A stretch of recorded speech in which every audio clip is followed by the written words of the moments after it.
Boa noite, como é que vocês estão? Hoje nós vamos iniciar Zacarias capítulo 2 para a honra e glória do Senhor Jesus Cristo. Amém. Ontem nós lemos capítulo um e o que eu estava falando aqui agora, antes de ter esse problema técnico aqui, e é que é, nós vamos tentar ler o capítulo um hoje.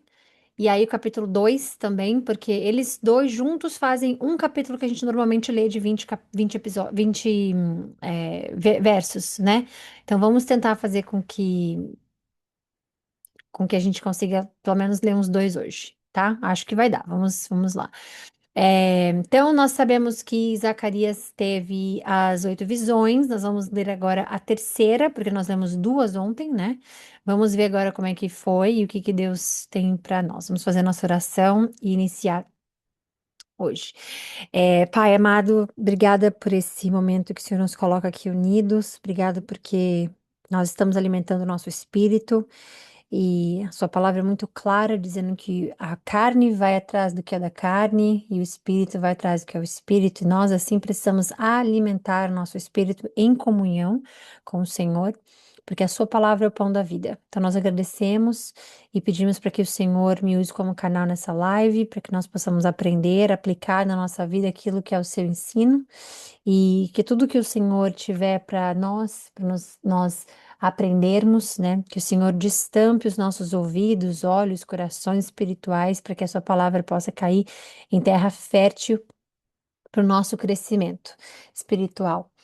Para a honra e a glória do seu nome, Jesus, nós pedimos também que o Senhor nos proteja contra todos os males espirituais que atacam nossas vidas, física, profissional, mental, emocional, espiritual. Pedimos para que o Senhor esteja enviando seus anjos e nos protegendo para que o inimigo não escute as nossas orações, não tenha acesso à nossa vida, não use isso contra nós, usando outras pessoas, né? E tudo aquilo que ele faz para nos tirar do foco e nos tirar, obviamente, do relacionamento com o Senhor. Então, para a honra e glória do seu nome, vamos iniciar Zacarias capítulo 2. Então, vamos lá. Ele começa dizendo: Olhei em seguida e vi um homem com uma corda de medir na mão. A corda de medir, ou uma linha de medir, que também pode ser, dependendo, né? É como se ele estivesse dizendo assim: olha, está sendo demarcado isso aqui. Essa aqui vai ser medido, algo vai ser medido nesse momento. E normalmente, quando a gente lê sobre isso, sobre a corda de medir, ou sobre a linha de medir, tanto faz, né? O medir na Bíblia, ele normalmente significa. É, é como se fosse assim, como eu posso explicar? Como se ele estivesse explicando ou mostrando para a gente um padrão e o apoderamento de algo, seja a terra que eles estão demarcando, seja o que quer que Deus use como corda de medir, para um propósito, tá? E ele continua: aonde vai? Ele me respondeu: eu vou medir Jerusalém para saber a sua largura e o seu comprimento. Então, Jerusalém é hoje ainda Jerusalém, né? Israel, Jerusalém, Israel, Israel. E o que que a gente consegue aprender disso quando a gente vai aplicar para nossa vida? Que Deus, ele mede as coisas antes de edificar as coisas, porque é a ordem. Você vai construir uma casa, você vai medir primeiro para ver o terreno que você tem, para saber, né? Você vai medir o seu poder econômico para saber como você tem. Então, Deus define limites, ele corrige os fundamentos todos, né? A terra, o chão que vai ser construído as coisas. Ele remove os excessos que tiver, se tiver mais terra do que necessário, ele vai remover, porque a palavra nos diz que ele sempre nos dá o que é o necessário, o suficiente, né? Então, o que ele faz não é improvisado. Logo, ele tem um padrão repetitivo de organizar as coisas, pôr limites nas coisas, remover os excessos, corrigir os fundamentos, na nossa vida também. Então, às vezes, a gente está edificando algo, mas tem coisas fora do limite, tem coisas fora do fundamento, tem coisas excessivas, tem coisas que estão sendo improvisadas, são coisas que são. E Deus vai ajustando as nossas coisas na nossa vida. E esse é um período no qual nós passamos por diversos níveis espirituais, na qual nós já falamos isso ontem, no qual a gente comete um erro de imaginar que Deus nos permite passar por desertos ou por momentos da nossa vida como um castigo. E esse é um. Eu falei para vocês, né, que eu tava no meu telefone, acho que antes de ontem, se não me engano, e eu tava fazendo uma oração, e aí eu abri o YouTube para estudar, né, a Bíblia. Então eu tava estudando, e quando eu abri essa live, que é uma live gravada, se é que dá para entender isso, eles deixaram ao vivo no YouTube, né? Mas é com o mesmo professor que eu estudei por anos. Ele já faleceu, eu expliquei isso também. Mas esse vídeo gravado em 1990, alguma coisa, não me lembro, vem da base que eu estudei a palavra, né? Então, quando eu abri, ele estava falando sobre um erro. Eu até gravei, eu tenho um vídeo no meu telefone, porque eu queria mostrar para uma pessoa especificamente. E aí, ele foi bem claro, ele dizendo: o importante de uma pessoa estudando o caráter de Deus é nunca cometer o erro de imaginar que alguém está passando por algo, algum deserto na vida, ou alguma, né? A gente falou isso ontem sobre financeiro, ou sobre espiritual, ou sobre emocional, tanto faz, achando que é um castigo, achando que é uma punição do seu pai. Porque na Bíblia, quando você vai ver, a maioria, ele pode fazer isso, tá? Ele pode simplesmente fazer isso como se fosse realmente, né, uma forma de aprendizado. Mas na Bíblia, quando você vai medir a, a misericórdia e o amor que ele tem por você, a maioria das vezes, quando a pessoa está indo para um deserto, é nada mais e nada menos para fortalecer a fé daquela pessoa. Então você vê, às vezes a gente passa por alguma coisa de saúde, a nossa fé muda completamente. Às vezes a gente passa em algo financeiro, a nossa fé muda completamente. Por quê?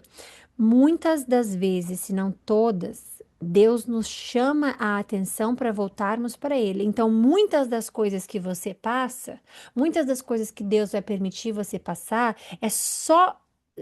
Como é que fala? Solenemente, não, né? Mas é unicamente.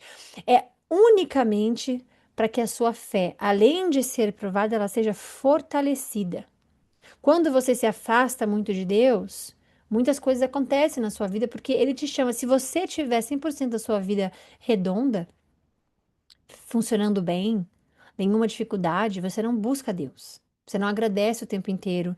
Você não ora por milagres. Você porque está indo tudo bem. Então, Deus, muitas das vezes, você vai ver isso com Davi, você vai ver isso com é, Jeremias, você vai ver isso com Jó, você vai ver isso com. É um padrão que Deus faz para que a gente, opa, vamos voltar para Ele. E Ele faz isso. Então, não se engane achando que toda vez que você está passando por algo, é Deus te castigando por alguma coisa, é Deus te punindo por alguma coisa. Nós estamos sobre o período de graça.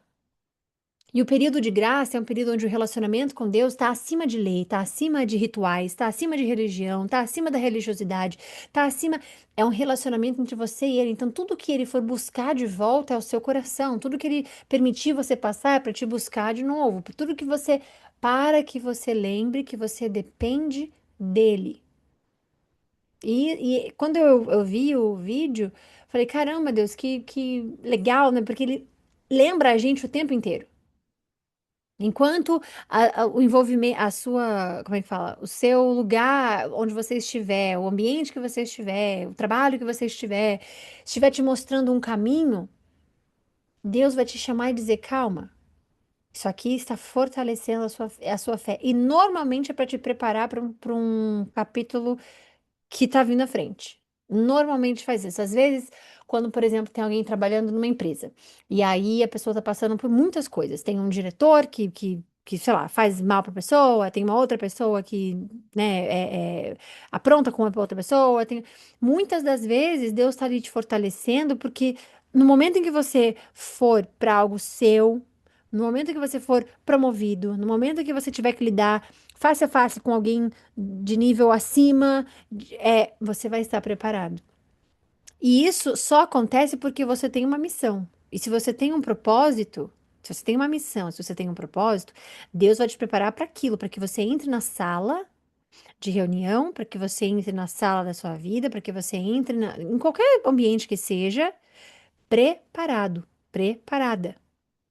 Então, nunca leve as dificuldades como algo que Deus está diminuindo você, ou te voltando, voltando os caminhos da sua vida, ou te trazendo para sempre. E você não pode dizer, não, não é não. Ele está fazendo isso porque você não vê esse Deus na Bíblia, em lugar nenhum.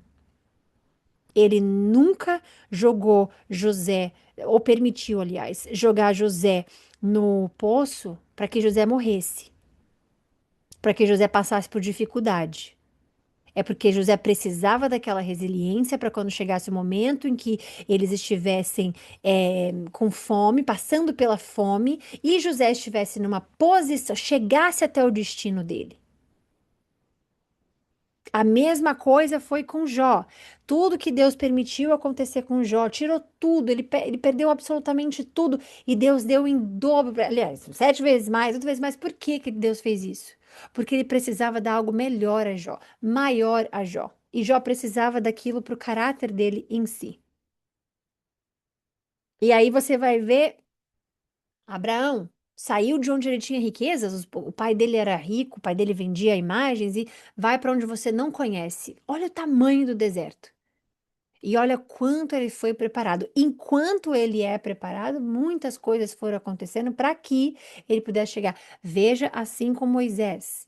Então Deus não põe para baixo uma pessoa, Deus não rebaixa uma pessoa, Deus não põe a pessoa num deserto, Deus não leva uma pessoa ao limite dela para abandoná-la lá.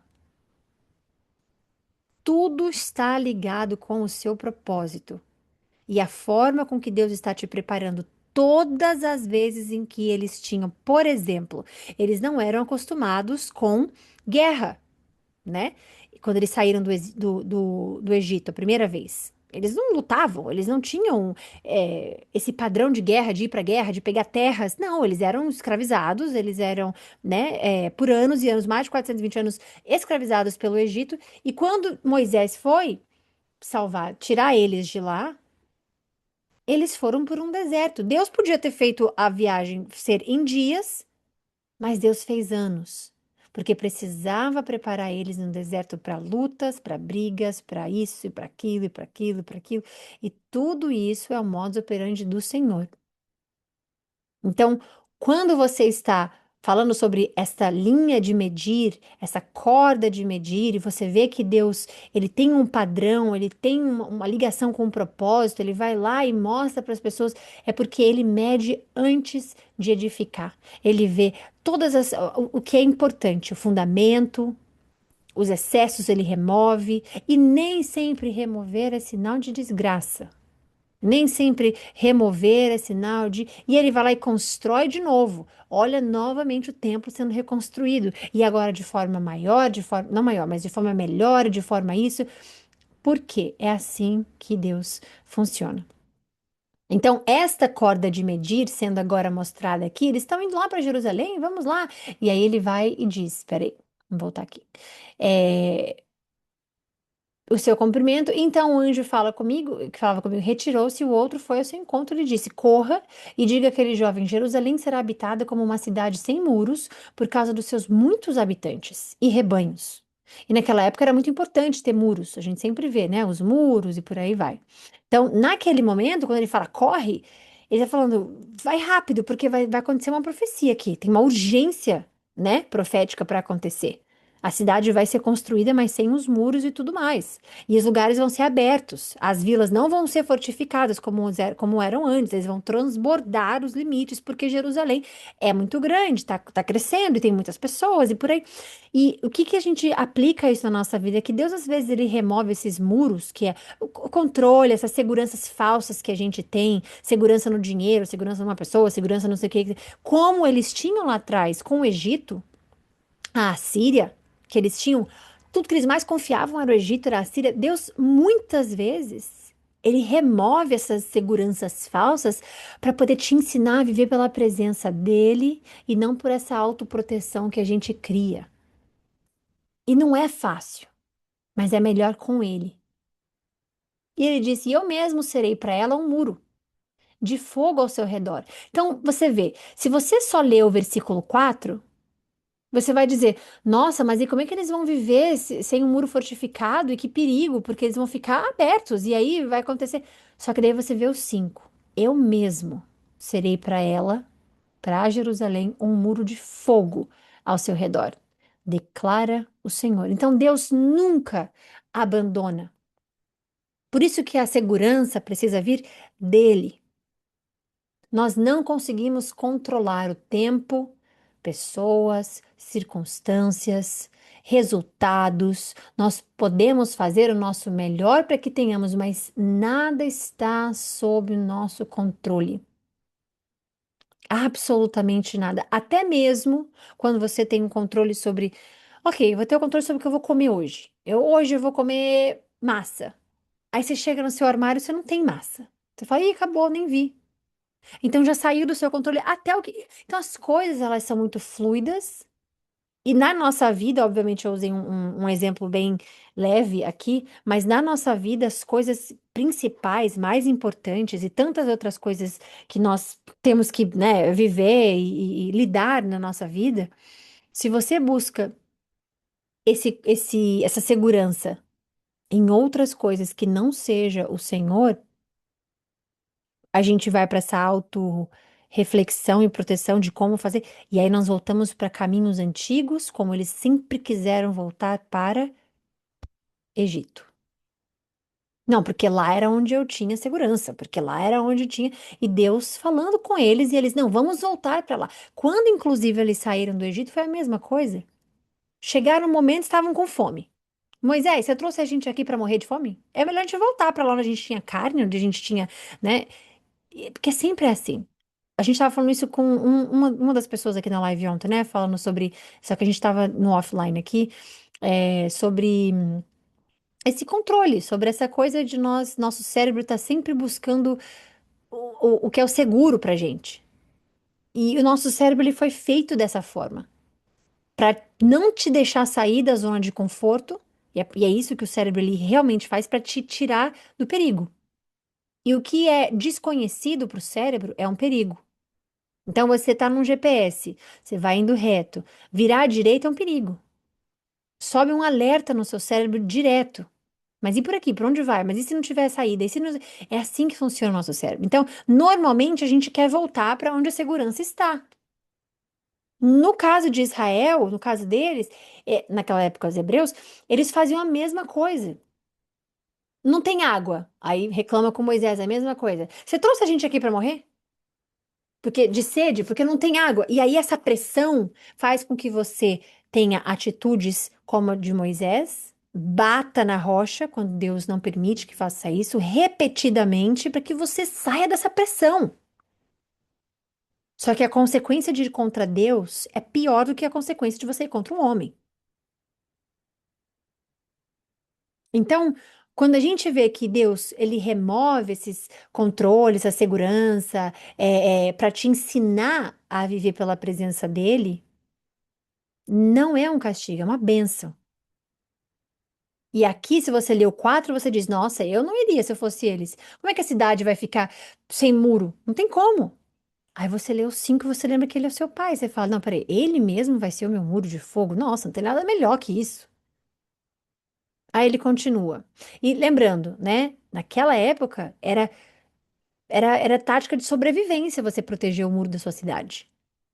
Você fortificava a sua cidade dessa forma. Agora, muita gente quer Deus como esse muro na vida, né? O que que o muro faz? Te livra. Então, muita gente quer livramento, muita gente quer esses muros, né? Como, aliás, esses muros sendo Deus na nossa vida, mas muita gente não quer como uma glória, como se fosse uma glória no meio, no sentido de ele controlar, ele governar a vida da pessoa. Então, o que que esse texto nos mostra? O que que essa passagem nos mostra? Que essa proteção sem a presença de Deus é como se fosse uma religião vazia. É você ter um Deus que são regras, e não é o relacionamento que você tem com ele de fato. Ele continua. Atenção, atenção, fujam da terra do norte, declara o Senhor. Porque eu os espalhei aos quatro ventos do céu, declara o Senhor. Atenção, ó Sião, escapem, vocês que vivem na filha da Babilônia. Então, aqui, quando ele está falando sobre especificamente o norte, né? É porque ali era uma rota que era tipo assim, uma ameaça para eles. Era perigoso. Então, fujam da terra do norte, né? Então, a Babilônia, hoje, quando ele fala, e a gente está falando isso da Babilônia, filha da Babilônia, não, não, não. Quando a gente está falando de Babilônia hoje, a filha específica, né? Sião, a gente sabe que é a área histórica de Jerusalém. Babilônia, hoje, é o Iraque. É onde nós conhecemos como o Iraque. Então, quando ele está falando a filha de, né, ele está falando do sistema, da cultura, da cidade. A filha de, né? É, o que eu estava falando, calma que eu perdi aqui, pera. Tá, então ele manda sair de lá. Fujam. Fujam da Terra do Norte, que é essa rota de perigo, né? E ele continua falando: escapem, porque vocês que vivem ali, nessa cultura errada, no sistema errado, na cidade errada, fujam de lá. Porque eles estão num cativeiro, e isso é uma coisa interessante. O cativeiro na nossa vida, ele pode vir, gente, em forma de conforto até. Ali eles estão confortáveis. Só que Deus sempre chama para romper com essa mentalidade de quase que uma, como é que fala? Uma anestesia à sua fé. Quando tá dormente, é uma fé dormente, é um lugar dormente que você já fica ali porque, mas é um cativeiro confortável. Quantas pessoas vivem num cativeiro, mas não, eu gosto daqui. É confortável aqui. Eu fico, eu fico bem aqui. Tá tudo certo aqui. Quantas vezes e pessoas e coisas acontecem na vida que as pessoas ficam em lugares porque está confortável. Só que Deus, quando ele chama para sair de um lugar, não é só para sair de um lugar. É para sair de um estado mesmo. Porque quando você se adapta a um cativeiro, gente, ele vira normal para você. Mas Deus ainda assim chama. Ele chamou todos, todos.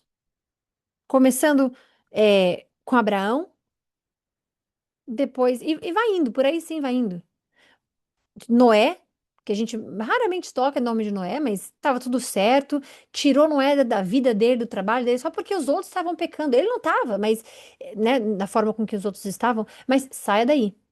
Vai construir uma arca, você e sua família, vocês vão tudo ficar dentro da arca ali por anos e tudo mais, e depois vão começar uma habitação nova, um povo novo.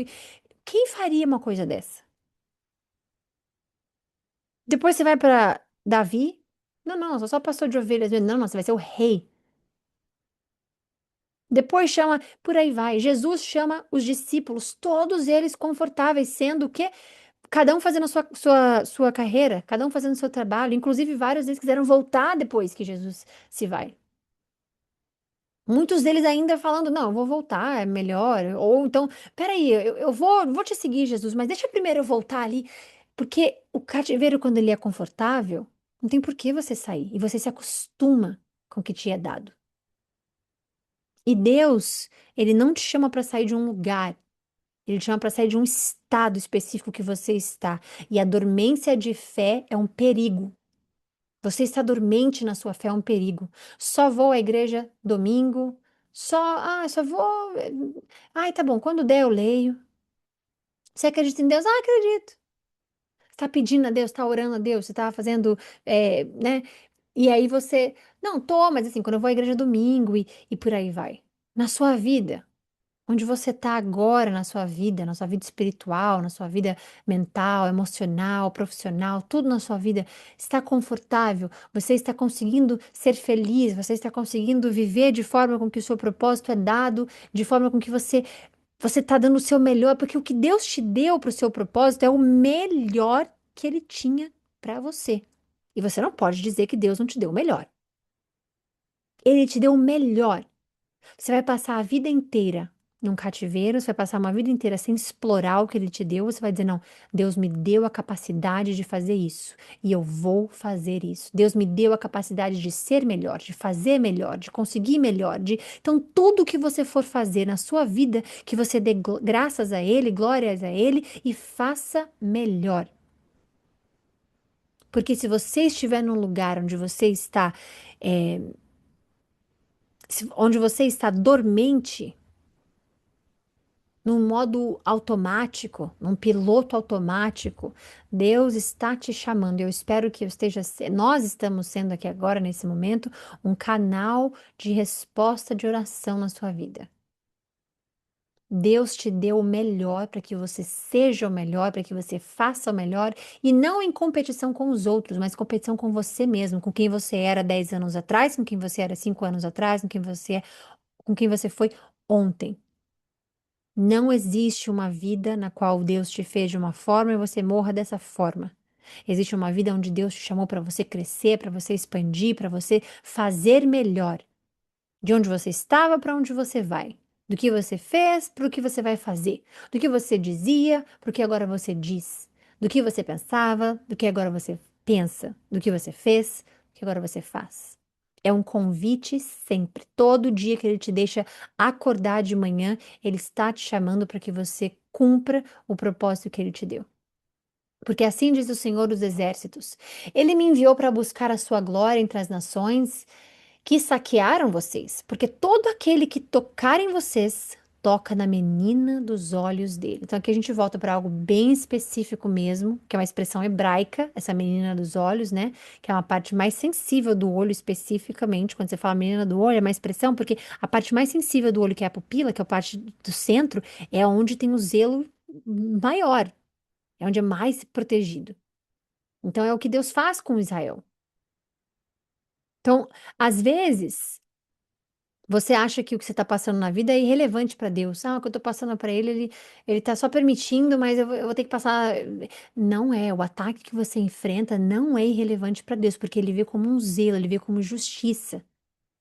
Sem você precisar se vingar, sem você precisar ser o vingador. E como assim, tá? É porque a palavra diz isso também. Então, o que a gente está falando aqui agora vai bater exatamente com o que a Bíblia diz, que nós não devemos ser o vingador, mas deixar para Deus. Então, o ataque que você tem na sua vida emocional, profissional, física, o que quer que seja, é relevante para ele, porque você é um instrumento para Deus. Você é um instrumento para ele.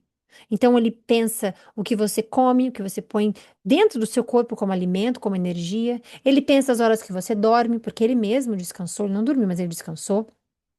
Ele pensa nas amizades que você tem ao seu redor. E como essas amizades estão te ajudando a moldar a sua vida, o seu futuro, os seus planos. Ele pensa no seu casamento, como você está construindo, se é com ele, se é sem ele. Se você está construindo algo que vai glorificar o nome dele, se você está construindo algo que vai glorificar a si próprio, se você está construindo algo, ele que se importa. Tudo que você pensa, ele se importa. Tudo que você fala, ele se importa porque você é um instrumento dele. Então, isso é muito, mas muito importante de você colocar na sua vida. E ele continua: certamente levantarei a minha mão contra as nações, de forma que serão um espólio para os seus servos. Então vocês saberão que eu sou o Senhor, que o Senhor dos Exércitos, desculpa, me enviou. Cante e alegre-se, ó filha de Sião, porque estou chegando e habitarei em seu meio, declara o Senhor. E ele realmente, né? Isso vai realmente acontecer. Porque agora a ideia é que a presença dele esteja ali. Então, a restauração na sua vida é quando de fato Deus volta a ser o centro dela. Não é só uma vida melhor. Não é, agora minha vida tá boa, Deus está no meio. Não. Jesus próprio diz que nós teríamos aflições. Nunca foi prometido a vida de um cristão sem problemas, sem caos, mas que a sua ansiedade seja entregue a ele. Ele fala sobre o jugo, Ele fala sobre. Então, não é passar a vida sem problemas, porque isso não existe. Não é passar a vida numa bolha onde você não vai pecar, porque isso também não existe. Ou numa bolha onde você serve a Deus como é, um eunuco que nasceu para isso somente, que você não vai ter acesso a outras pessoas, porque isso também não vai existir. E a palavra diz que você não consegue sair do mundo. Você não é do mundo, mas você não consegue fugir dele quando você está aqui, porque você pertence ao ambiente onde pessoas não salvas vão estar, onde pessoas com problemas vão estar. E isso tudo faz parte da adaptação que nós temos como seres humanos em ser reflexo dele, sempre. Então, a restauração de vida, restauração da sua vida conjugal, emocional, profissional, espiritual, o que quer que seja, é quando ele volta a ser o centro. E isso não significa que a sua vida não vai melhorar. O oposto disso até. Mas ele tem que estar no meio, ele tem que estar no centro. Como ele vai estar aqui, habitarei em seu meio. Muitas nações se unirão ao Senhor naquele dia e se tornarão meu povo. Então muitos se converterão. Então habitarei no seu meio e você saberá que o Senhor dos Exércitos me enviou a você. O Senhor herdará Judá como sua propriedade na Terra Santa e escolherá de novo Jerusalém. Aquiete-se toda a humanidade diante do Senhor, porque ele se levantou da sua santa habitação. E sempre que você vê que quando aquiete-se, ou seja, fiquem quietos, né? É, como se fosse assim, tem uma reverência, fiquem quietos, calem-se. Reverenciem diante dessa ação divina que Deus está fazendo de estar entre vocês. E, gente, tem um silêncio que é. Eu queria falar isso, inclusive, porque eu dei esse exemplo ontem, né? Do silêncio do Senhor. A gente estava offline aqui, mas a gente estava conversando um pouco sobre isso. Tem um silêncio que é fé, que é quando Deus se levanta, né? Aí a ansiedade que a gente tem, né? Perde a voz, perde o espaço, perde a força. E aí a gente coloca a adoração no meio, a gente assume Deus no nosso centro. E tem a aquietação, que é você se afastando de Deus. Aqui ele diz para se aquietar, mas diante dele. Então, às vezes, você está passando por algo na sua vida e você não se aquieta para escutar a voz dele, para escutar os caminhos dele. Você só diz: não, isso é errado, eu tô indo para um caminho errado e agora Deus me abandonou e agora eu vou sofrer as consequências e Deus agora tá me punindo. E aí você vai indo e vai indo e vai indo e vai indo. Quando na verdade você se aquietar na frente dele, é você só silenciar para que ele te mostre, para que ele fale, para que você não tenha que passar os seus dias tentando fazer por você mesmo, descobrir por você mesmo e não dependendo dele, mas de si mesmo para passar por algum deserto que você esteja passando. Agora, nós finalizamos aqui, a gente tem a capacidade de ler o 3? Temos, vamos continuar. Depois disso, eu fiz a pergunta e eu mesma respondi, né? Desculpa. É, depois disso, ele me mostrou o sumo sacerdote. Aqui já é uma outra visão. Eu vou perder a conta das visões, tá? Eu acho que essa é a quarta, se não me engano. Mas vamos lá. Ele me mostrou o sumo sacerdote. Josué, diante do anjo do Senhor. E Satanás, tá aqui uma das poucas vezes que ele aparece explicitamente, né? À sua direita, para acusá-lo. Porque é o que ele faz, ele é o acusador de fato. Nós sabemos disso, né? O anjo do Senhor, conforme a visão seria que você apenas Senhor. Satanás à sua direita para acusar. O anjo do Senhor disse a Satanás: O Senhor o repreenda, Satanás. O Senhor que escolheu Jerusalém o repreenda. Este homem não parece um tição tirado do fogo? O que que acontece aqui? Se você for ler aqui está dizendo assim, o parte do texto masorético só traz o Senhor. Então aqui é como se fosse assim, o sumo sacerdote Josué diante do anjo do Senhor, ponto. Só que quando você vai ler o 2, o 3, você vê que Satanás estava presente. Então, na tradução e entendimento, Satanás estava, então eles Eles colocam Satanás aqui de forma com que você consiga entender o contexto. E não muda a essência, porque Satanás estava presente, está aqui, ele aparece aqui. Então não é somente porque não aparece no primeiro versículo, ok? Então, o que que é interessante aqui? A visão muda agora, porque agora a gente está falando de Jerusalém, da medida de tudo mais, e agora passa para ser o centro espiritual dessa restauração. O nome de Josué não é o mesmo Josué de Moisés, né? Não é o mesmo Josué, tá? Pra vocês saberem. Que é filho de Josadaque. É o sumo sacerdote. Josué não era sumo sacerdote, ok? Isso acontece no meio por uns 500 anos, mais ou menos, 500 e pouquinhos anos antes de Cristo, porque o povo, ele volta, aliás, desculpa, quando o povo volta, né, da Babilônia, eles precisavam ser o quê? Purificados. Então, nesse local, você está vendo uma cena como se fosse um tribunal. Você tem o anjo do Senhor, que é essa figura misteriosa que a gente não sabe, e você tem Satanás, que é o opositor, acusador. E esse que é um ponto forte da gente entender. Antes de Deus é, bater o martelo ali para restauração, né? Ele primeiro resolve essa questão interna, porque todo mundo carrega culpa, impureza, acusação e por aí vai. O acusador, que significa adversário, acusador, né? Ele acusa e tudo mais, ele se opõe e ele tem uma ideia de fazer o quê? De oprimir, de hostilizar, como se, como se fosse assim, diminuir a pessoa na frente de Deus. Olha, a Thay é a pessoa XYZ, o anjo diz. Mas aí Satanás vai e acusa. Não, mas ela também isso. É como se fosse uma diminuição. Acontece que Deus é nosso Pai, nosso Criador, nosso Salvador, né? Então, quem é aquele que como é que fala a palavra? Esqueci a palavra agora. Intercede, obrigada, Senhor. Quem é a pessoa que intercede por você? Jesus. Isso é bíblico. Não existe ninguém, absolutamente ninguém, que Satanás tenha mais do que Jesus. Porque Jesus é o ponto dele. Então, quando as pessoas falam, Fulano X está intercedendo por mim, de imagem, de gesso, de madeira, ou algo está intercedendo por mim, nada está intercedendo por você, a não ser Jesus. Somente Ele. Então, aqui, qualquer outra coisa, nada vai parar o acusador de te acusar. Nada vai colocar medo em Satanás.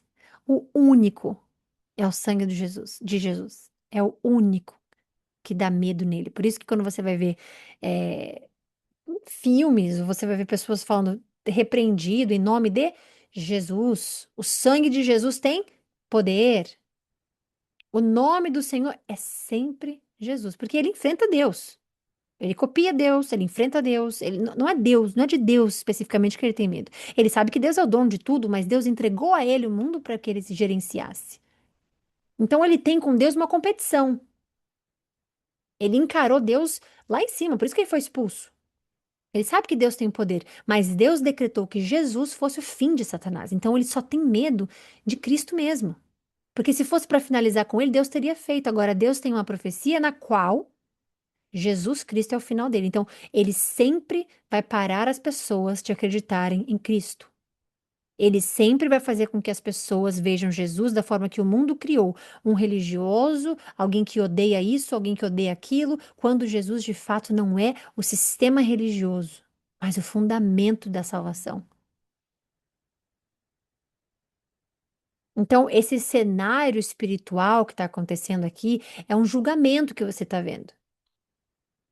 E todo chamado, prestem atenção nisso, porque todo chamado sério na sua vida, você vai enfrentar acusação. Mas sempre, mas sempre. E raramente o Satanás, o inimigo, ele raramente começa com uma coisinha forte demais, ou ele vem com a condenação. Você não é digno, você não é isso, você não é aquilo, você não consegue, ele vai usar pessoas para te falar isso, ou a sua própria cabeça vai te falar isso. Só que Deus ele está mostrando para você o tempo inteiro, ele mostra aqui para você o tempo inteiro, a gente vai continuar lendo, que a restauração não depende da perfeição humana, mas da graça dele, que te purifica. Então, é uma coisa tão simples quando Deus abre os nossos olhos, porque você não vai conseguir ser perfeito. Quando Satanás te disser assim, você não é bom o suficiente para isso, você está querendo ser perfeito para o homem, para que você se chame perfeito através do homem, para que você seja elevado como perfeito através do homem, isso não vai acontecer. Nunca. Então, pare de você tentar querer ser perfeito ao olhar do homem, você querer, como é que diz, agradar as pessoas a todo custo para ser aceito. Pare, você seja forte na identidade que Deus te deu, porque você depende da graça. O inimigo vai sempre te acusar e ele vai usar pessoas para te acusar. Pessoas para mentir através de outras pessoas, de outras situações. Ele vai usar pessoas que mintam, pessoas que é, é, te coloquem em posições que os outros vão te ver de uma forma não perfeita, que os outros vão ver, porque é isso que ele faz. Mas você não foi chamado para isso. Então entenda isso. Todo chamado vai enfrentar acusação, vai enfrentar e vai. Porque o que ele mais quer é que você se afaste de Deus. A gente sempre fala isso. Satanás não quer que você morra. Um cristão morto é um cristão com Cristo. Ele não quer que você morra, ele quer que você se afaste, que você diga: eu não mereço estar perto de Jesus, eu não sou digno de estar perto de Jesus, Jesus nunca vai me perdoar, Jesus nunca vai, enquanto o mundo te acusa. Você fez isso, você fez aquilo, você não é digno disso, você não é bom o suficiente para isso, você saiu daquilo, você entrou naquilo, você fechou essa porta, você abriu essa porta, você não é bom o suficiente, você errou aqui, você. Sempre alguém te acusando. E isso vira uma espiral, espiral, acho que fala, né? Espiral, na sua mente, no qual você cai dentro de um buraco onde você não vê. E aí a condenação começa. Eu tô passando por isso, eu tô vivendo aquilo, porque eu não isso, porque eu não aquilo. E Deus tá te mostrando que a restauração dele não depende da sua perfeição, porque você não vai ser, mas da graça dele. Então ele fala: o Senhor repreenda Satanás, o Senhor escolheu Jerusalém, o repreenda. Este homem não parece um tição tirado do fogo? Ora, Josué, vestido de roupas impuras, estava em pé diante do anjo. E o anjo disse aos que estavam diante dele: veja, ele estava usando roupas impuras, ele estava indo contra algo que Deus mostra e fala que é importante. Essas vestes sacerdotais, eles tinham que simbolizar a pureza inteira. Então, essas vestes sujas que ele está tendo, não era só tipo de poeira, era de pecado, era sinônimo, era um retrato dessa impureza moral, onde corrupção existe, onde rituais né, de idolatria existe, tudo mais, tudo mais. Então, o Satanás está ali acusando, né? Porque o sumo sacerdote ele representa a nação diante de Deus. Então é como se ele pegasse todas as pessoas e chegasse a Deus e dissesse: olha, como sumo sacerdote, estou aqui, Senhor. Este povo vem errando porque a liderança deles isso. Este povo vem errando porque culturalmente isso. Este povo vem. Então, para você ser um sacerdote naquela época, um sumo sacerdote naquela época, era maior do que você possa imaginar a responsabilidade. Então, essa visão que ele está tendo faz questão de mostrar para ele que essa sujeira, para deixar bem claro, é para não ser ignorado, mas sim enfrentado e consertado. Então, Deus, ele não restaura fingindo que está tudo bem. Não, está tudo bem. Eu amo essa pessoa, vai dar tudo certo. Não. Ele restaura começando pelo que está feio, pelo que é constrangedor mesmo, pelo que é errado mesmo, e te tira dali para te purificar ali, para que você siga um caminho mais leve, um caminho na graça e edificante. E por que você está falando isso, Thay? Porque a graça dele só vai ter efeito quando algo é feio, constrangedor, pecador, ruim, para que a graça dele te mostre que mesmo você achando e você sabendo que não é merecedor, Deus ainda. Como é que você vai saber o que é a graça de Deus? Se você é o perfeito, se você está sempre correto, se você não tem pecado, se você não precisa mudar nada, se você fez errado, se você está pagando por algo, se você. Como é que você vai ver a graça do Senhor? Como é que você sabe o valor da saúde se você não fica doente? Como é que você sabe o valor da vida se você não vê as pessoas perdendo ela? Então, tudo é para ser dado graças a Deus. É porque a palavra diz: dai graças em todas as circunstâncias e momentos na sua vida. Porque a graça dele é o suficiente para você entender tudo. Isso acontece com o apóstolo Paulo. Ele pede para Deus tirar o espinho da carne dele, que para mim é a culpa que ele carregava. Eu não acredito que seja um espinho de fato. Eu acredito que ele levasse essa culpa moral dele de ter perseguido os cristãos, porque agora é como se você estivesse sendo purificado por Deus, amasse Jesus tanto como Paulo amou, e ainda assim carregar a culpa de ter perseguido aqueles que acreditaram. Então, no meu entendimento, na convicção que meu coração carrega, é que essa culpa que Paulo carregava de ter ido contra o que ele mais ama hoje e serve de forma ímpar, de forma cega, quase, porque de fato ele ficou cego, mas enfim, é o que ele carregava. Senhor, tira de mim essa memória do que eu fiz. Tira. E Paulo, não se engane, Paulo nunca matou ninguém. Eu já vi bastante gente dizendo, ai, mas Paulo foi um assassino. Jesus fez Paulo um assassino. Paulo nunca, você não vai achar na Bíblia um versículo dizendo que Paulo matou alguém. Ele perseguia, colocava em cadeia, sim, ele tinha autoridade para fazer tal, mas Paulo nunca absolutamente matou. Ah, mas e Estevão? Ele estava presente por ordem da perseguição toda de Cristo, em relação ao cristianismo, sim, mas eles tinham ali a desculpa de que era porque a lei diz que se você isso, você tem que ser apedrejado.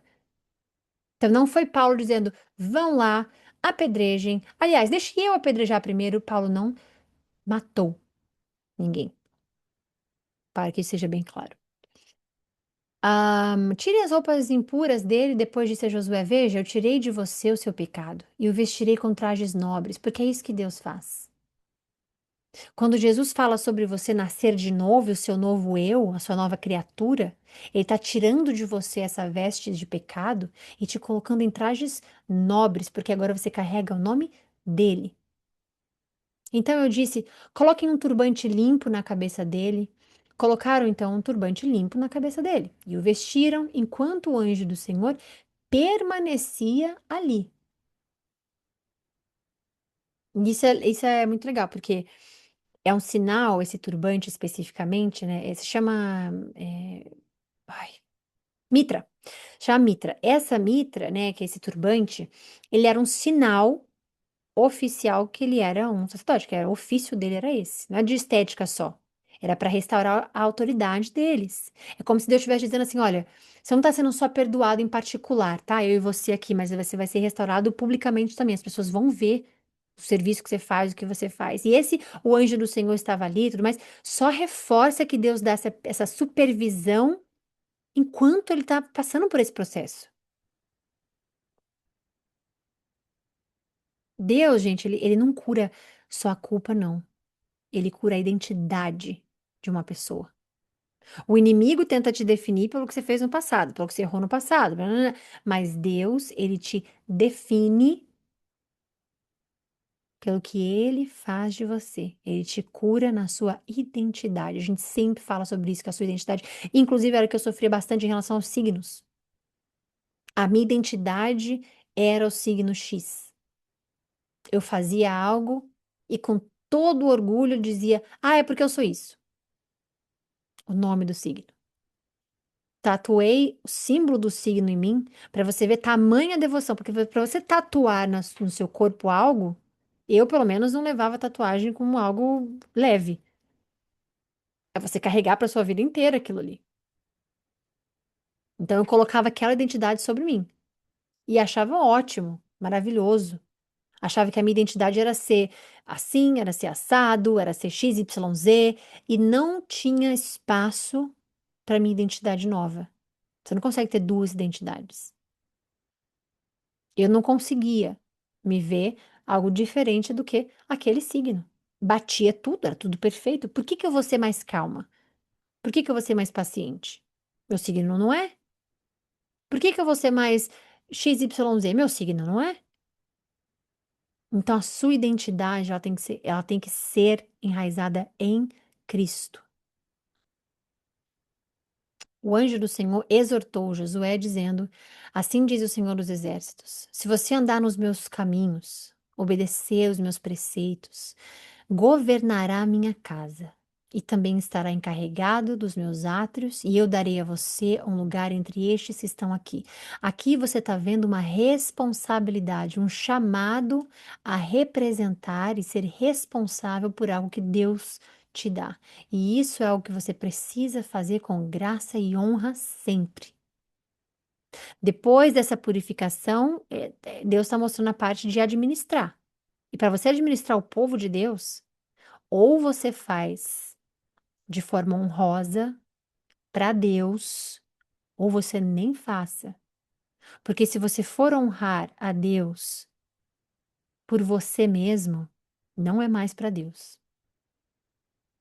E se perder a essência de ser para Deus e você colocar em si a missão, o propósito, é, Deus tira de você o direito de você administrar pessoas de forma abençoada, digamos assim, porque foi para um outro lugar, perdeu completamente, não posso explicar, o propósito.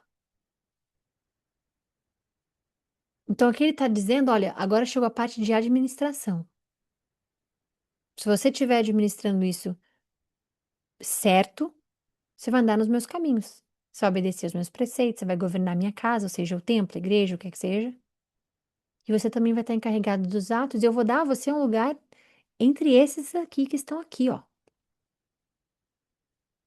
Que para você servir a Deus, e não é com título de homens, é servir a Deus, ponto. Todos nós servimos a Deus.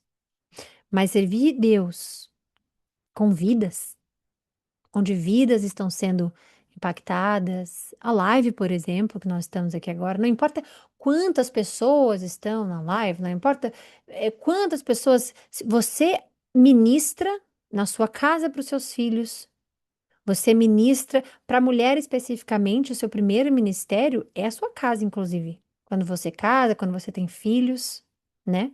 Essa ministração começa ali. É por isso que a Bíblia diz que a mulher é salva pela maternidade. Não porque ela virar mãe, salva ela, e aí quem não for mãe não é salvo. Não é isso. É porque você ministra a palavra de Jesus ali. Então, quando Deus está mostrando para eles que, olha, vocês vão purificar, você vai ser purificado, mas agora você vai entrar na parte de administração. E essa é uma responsabilidade que Josué vai ter, que Deus está reconstruindo com ele e dando uma ordem, tem uma adoração com ordem ali. Então, esse acesso que ele está dando a ele de volta é uma nova identidade para ele. Então, Deus, ele perdoa primeiro, mas depois ele chama para fidelidade. E veja, a obediência, que é algo muito interessante, a obediência, ela não compra o perdão de ninguém. Ela protege o chamado e aprofunda a vida espiritual de cada um que foi chamado para algo. Então, obedecer a Deus protege o seu chamado. E você vai ser chamado em qualquer lugar, dentro do elevador com uma pessoa, dentro de casa com a sua família, dentro do seu casamento, dentro do seu trabalho, o seu chamado. E você tem um. Ouça bem, Josué, sumo sacerdote e os seus companheiros sentados ali diante de você, homens que simbolizam coisas que virão. Um presságio. Trarei o meu servo, o renovo. Aqui a gente está vendo um renovo com R maiúsculo, então, obviamente, a gente entende que esse renovo é Cristo, e ele é o renovo, porque esse renovo é o quê? O que que fala esse renovo? Esperança. Quando tudo estiver parecendo ruim na sua vida, ou o que que é o renovo? É um crescimento novo, é uma vida nova, é algo novo, e esse é quem? Cristo. Cristo é esse. Quando a gente vê, eh, como é que diz? Os outros aqui, né? Ele fala nos outros sacerdotes e tudo mais. Quando a gente vê os outros sacerdotes e tudo mais junto ali, esse corpo espiritual, né, que lidera o povo e tudo mais, Deus está mostrando para ele, mostrando esses sinais de, olha, agora vocês estão num outro nível de responsabilidade, onde eu vou estar se vocês me obedecerem. E esse título, renovo, meu servo, veja bem, o meu servo, o renovo. Então aqui a gente, olha o que que ele fala, isso aqui é profético de Jesus, é messiânico. Ouça, sumos sacerdotes, companheiros, sentar diante de você, que simbolizam coisas que virão lá na frente. Jesus, trarei o meu servo, o renovo. Esse é um título messiânico, é Jesus somente. Vejam a pedra que coloquei na frente de Josué. Ups. Ela tem 7 olhos ou 7 faces, e eu gravarei nela uma inscrição, declara o Senhor dos Exércitos, e removerei o pecado desta terra em um único dia. Não tem como ler isso aqui e não acreditar em Jesus, não acreditar no Novo Testamento, não acreditar no que aconteceu, porque foi no único dia que ele morreu e tirou todo o pecado da terra, daí, da nossa vida. Mas isso aqui, obviamente, é sempre mostrando o que vem lá na frente, né? Aqui, essa pedra, especificamente, é, é o fundamento da obra divina de Deus. Esses olhos aqui é só para mostrar tão grande que é a visão dele, perfeita. Ele tem toda a percepção de tudo, ele vigia absolutamente tudo, nada escapa de Deus. E essa inscrição que ele fala é porque Deus marca aquilo que ele faz, estabelece, escolhe. E tem várias coisas que a gente aprende nessa parte final, que ele tira o pecado da terra num dia só, porque são coisas que a gente não consegue pensar em fazer. Como que a gente vai fazer? A gente não faz. Então, no dia em que ele remove esse pecado inteiro, é de uma forma definitiva. E, gente, existem processos na nossa vida, isso é importante você saber, que são processos de cura, que eles vão vindo gradualmente na sua vida. Mas também existe esse princípio de um dia. Um dia só vai acontecer isso tudo. Que quando Deus decide agir, ele vai quebrar cadeias, culpa, acusação, e ele vai fazer de uma forma decisiva. Vai ser um dia. Basta um dia e algo vai acontecer na sua vida. Bastou aquele específico dia e Deus, você acha que é uma reviravolta, que é isso, que é aquilo, e Deus só escolheu um dia para que você seja chamado em outro lugar, em outro patamar, em outro nível, em outro isso, isso, isso. Naquele dia, declara o Senhor dos Exércitos, cada um de vocês convidará o seu próximo para sentar-se debaixo da sua videira e debaixo da sua figueira. Quando Deus ele tira a nossa culpa, ele restaura, né, a nossa identidade, ele nos dá a identidade que de fato ele criou a gente para ter e para ser. O fruto disso aparece no nosso cotidiano, na nossa vida, nos relacionamentos curados que nós temos, na paz na sua casa que você tem, na mesa que você tem o alimento, na vida que volta a florescer, ter coisas boas e bonitas, porque quando ele remove, ele restaura a identidade, quando ele faz isso acontecer, é para que a gente aplique no nosso cotidiano, na nossa vida. Então vão ter relacionamentos curados, vão ter paz, vai ter paz na sua casa, na sua vida, alimento na sua mesa. E aí o que era tudo de pior de tudo aqui, com o sumo sacerdote, vira flores, porque agora a sua nova identidade foi determinada por ele. Enfim, é isso. Finalizamos aqui para a honra e a glória dele, hoje e sempre. Amém. A gente volta segunda-feira, se Deus quiser, amém, para essa leitura linda e maravilhosa. Nós conseguimos ler 2 capítulos, super legal. Então a gente volta pro 4. A gente volta pro capítulo 4 semana que vem. Capaz de a gente conseguir ler 2, não sei, mas vamos ver. Mas é isso, tá? Vamos indo, a gente está se aproximando mais ainda do Novo Testamento. Fiquem com Deus, um beijo, até amanhã, se Deus quiser. Até segunda, se Deus quiser. Bom descanso para vocês. Um beijo.